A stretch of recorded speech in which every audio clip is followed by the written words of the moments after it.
Hello all. ഈ വീഡിയോയിൽ graph traversal ആണ് കവർ ചെയ്യാൻ പോകുന്നത്. Graph traversal algorithms, or what do you mean by graph traversal? By traversing a graph, we mean that method of examining the nodes and edges of the graph. ഗ്രാഫിലെ ഓരോ നോഡ്സും എഡ്ജസും examine ചെയ്യുന്ന ആ പ്രോസസ്സിനെയാണ് traversing എന്ന് പറയുന്നത്. അല്ലെങ്കിൽ എല്ലാ നോഡ്സും എക്സാക്ട്ലി വൺസ് വിസിറ്റ് ചെയ്യുക, അതിനെ നമുക്ക് ട്രാവേഴ്സൽ ആയിട്ട് കൺസിഡർ ചെയ്യാം. So there are two traversal method, and first one is breadth first search traversal algorithm. Second one is depth first search traversal algorithm.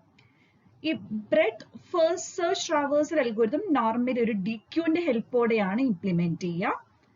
Depth first search algorithm സ്റ്റാക്കിന്റെ ഹെൽപ്പോടെയാണ് implement ചെയ്യുക. First we will see breadth first search algorithm. Breadth first search, or BFS, is a graph search algorithm that begins at the root node and explores all the neighboring nodes. ആദ്യം root നോഡിൽ begin ചെയ്യും, അത് കഴിഞ്ഞ് root നോഡിന്റെ എല്ലാ neighbouring നോഡ്സും നമ്മൾ explore ചെയ്യും. Then for each of these nearest node, the algorithm explores their unexplored neighboring nodes and so on until it finds the goal. ഇനി ഇത് കഴിഞ്ഞ് ആദ്യം റൂട്ട് നോഡിൽ ബിഗിൻ ചെയ്യും, റൂട്ട് നോഡിന്റെ നൈബേഴ്സിനെ എക്സ്പ്ലോർ ചെയ്യും. പിന്നെ ഓരോ നിയറസ്റ്റ് നോഡ്, അതായത് ഓരോ നൈബറിംഗ് നോഡ്സിലും അൺഎക്സ്പ്ലോർഡ് നൈബേഴ്സ് ഉണ്ടെങ്കിൽ അവരെ വൺ ബൈ വൺ ആയിട്ട് എക്സ്പ്ലോർ ചെയ്യും. ആ ഒരു മെത്തേഡിനെയാണ് ബ്രെഡ്ത്ത് ഫസ്റ്റ് സെർച്ച് അൽഗോരിതം എന്ന് പറയുന്നത്. സോ ഇത് ഒരു ഗ്രാഫാണ്, അതിന്റെ HSNC ലിസ്റ്റ് ആണ്. ഇതിന്റെ ട്രാവേഴ്സൽ ബ്രെഡ്ത്ത് ഫസ്റ്റ് സെർച്ച് അൽഗോരിതത്തിന്റെ ട്രാവേഴ്സൽ ഓർഡർ എങ്ങനെയാണെന്ന് നോക്കാം. ആദ്യം റൂട്ട് നോഡ് വിസിറ്റ് ചെയ്യും, അതായത് നമ്മൾ എ വിസിറ്റ് ചെയ്യും. ദെൻ എയുടെ നൈബേഴ്സ് ആയ ബി സി ഡി ആണ്, അതിലെ ബി വിസിറ്റ് ചെയ്യും, ദെൻ സി വിസിറ്റ് ചെയ്യും, ദെൻ ഡി വിസിറ്റ് ചെയ്യും. ഇനി ചെയ്യുന്നതിൽ ഫസ്റ്റ് നൈബർ ഏതാ? ബി അല്ലേ? ബിയിൽ ഏതെങ്കിലും അൺവിസിറ്റഡ് അല്ലെങ്കിൽ അൺഎക്സ്പ്ലോർഡ് നൈബേഴ്സ് ഉണ്ടോ നോക്കും. ഇവിടെ ഉണ്ട്, ഇ ഉണ്ട്. സോ ഇനെ വിസിറ്റ് ചെയ്യും. ദെൻ നെക്സ്റ്റ് സിയുടെ ലിസ്റ്റ് എടുക്കും. സിയിൽ ഏതെങ്കിലും അൺഎക്സ്പ്ലോർഡ് നൈബേഴ്സ് ഉണ്ടോ നോക്കും. ബി ഓൾറെഡി വിസിറ്റഡ് ആണ്, സോ അൺഎക്സ്പ്ലോർഡ് ആരാണ്? ജി ആണ്, ജി വിസിറ്റ് ചെയ്യും. Then next will go for D. ഡിയിലെ already C and G visited ആണ്, സോ ഇനി വിസിറ്റ് ചെയ്യേണ്ട ആവശ്യമില്ല. ദെൻ ഇതുപോലെ ഓരോ നൈബേഴ്സിനെയും കൺസിഡർ ചെയ്യാം. ബിയുടെ നൈബറായ ഇ വിസിറ്റ് ചെയ്തു, സിയുടെ നൈബറായ ബിയും ജിയും വിസിറ്റ് ചെയ്തു, ബട്ട് ജിയുടെ നൈബേഴ്സിനെ നമ്മൾ വിസിറ്റ് ചെയ്തിട്ടില്ല. നെക്സ്റ്റ് അങ്ങോട്ടാണ് പോകുന്നത്, സോറി, ബിയുടെ നൈബറായ ഇയിലേക്ക്, ഇയുടെ നൈബേഴ്സ് വിസിറ്റ് ചെയ്തിട്ടില്ല, ഇയിലോട്ടാണ് പോകുന്നത്. ഇയുടെ അൺഎക്സ്പ്ലോർഡ് ആരാണ്? എഫിനെ വിസിറ്റ് ചെയ്യണം.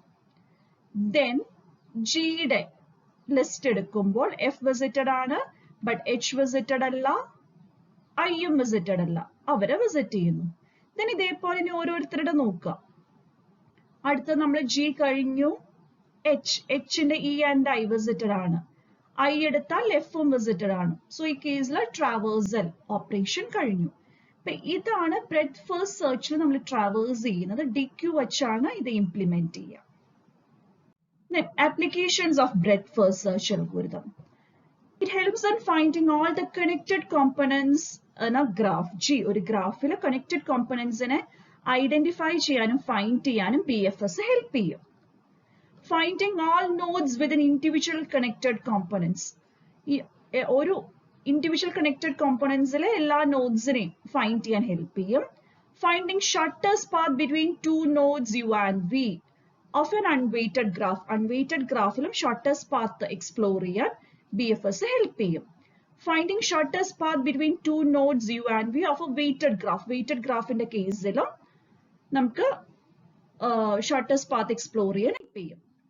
Next is depth first search.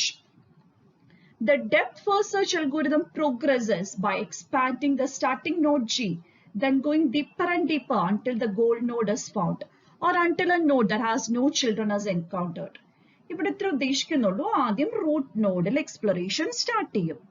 Then ഇതിന്റെ ഫസ്റ്റ് ഡെപ്തിലോട്ട് പോകും, അതായത് ഫസ്റ്റ് ചൈൽഡ് അല്ലെങ്കിൽ adjacency ലിസ്റ്റിലെ ഫസ്റ്റ് മെമ്പർ. ദെൻ ഈ നോഡിന്റെ adjacency ലിസ്റ്റിലെ ഒരു അൺഎക്സ്പ്ലോർഡ് മെമ്പറിലോട്ട് കിടക്കും. then ആ നോഡിന്റെ adjacency ലിസ്റ്റിലെ ഒരു അൺഎക്സ്പ്ലോർഡ് മെമ്പറിലോട്ട് കിടക്കും. ഇങ്ങനെ നമ്മൾ ഡെപ്തിന്റെ ലാസ്റ്റ് വരെ എത്തും. വൺസ് എത്തിക്കഴിഞ്ഞാൽ ഇവിടെ നിന്ന് ബാക്ക് ട്രാക്ക് ചെയ്യണം. അതെങ്ങനെയാണ് വിത്ത് എൻ എക്സാമ്പിൾ പറയാം. ഇതേ സെയിം എക്സാമ്പിൾ നെക്സ്റ്റ് സ്ലൈഡിൽ പറയുന്നുണ്ട്, അത് വെച്ച് പറയാം. When a dead end is reached, the algorithm backtracks, returning to the most recent node that has not been completely explored. ഏതെങ്കിലും ഒരു നോഡിന്റെ adjacency ലിസ്റ്റിൽ ആരെങ്കിലൊക്കെ എക്സ്പ്ലോർ ചെയ്യാൻ കിടക്കുന്നുണ്ടെങ്കിൽ അങ്ങോട്ട് ബാക്ക് ട്രാക്ക് ചെയ്യും എന്നാണ് പറയുന്നത്. അതെങ്ങനെയാണെന്നുള്ളത് ഒരു എക്സാമ്പിൾ വെച്ച്. സോ ഈ എക്സാമ്പിൾ വെച്ചുള്ള ട്രാവേഴ്സൽ ഓർഡർ നോക്കാം. We will begin with root node A. Then എയുടെ ഡെപ്തിലോട്ട് പോകുമ്പോൾ B. ബിയുടെ ഡെപ്തിലോട്ട് പോകുമ്പോൾ adjacency ലിസ്റ്റിലും ഒരാളേ ഉള്ളൂ അല്ലെ, E. ഇയുടെ പോകുമ്പോൾ first one C. So C visit ചെയ്യാം.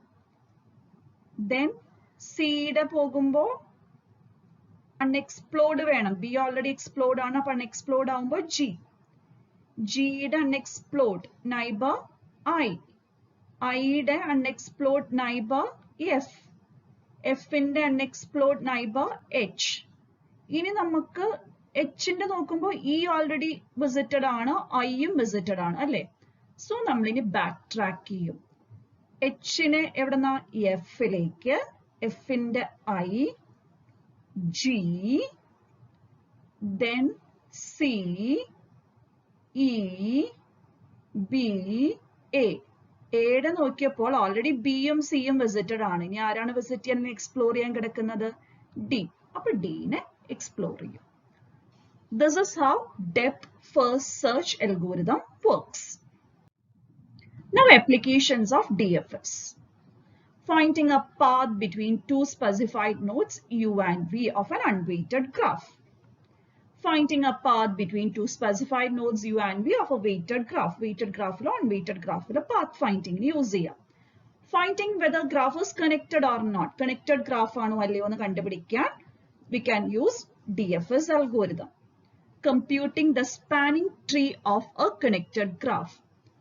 Connected graph ആണെങ്കിൽ ഒരു സ്പെഷ്യൽ ട്രീ ആണ് സ്പാനിങ് ട്രീ. ആ സ്പാനിങ് ട്രീ കമ്പ്യൂട്ട് ചെയ്യാൻ വേണ്ടി you can use DFS algorithm. Thank you.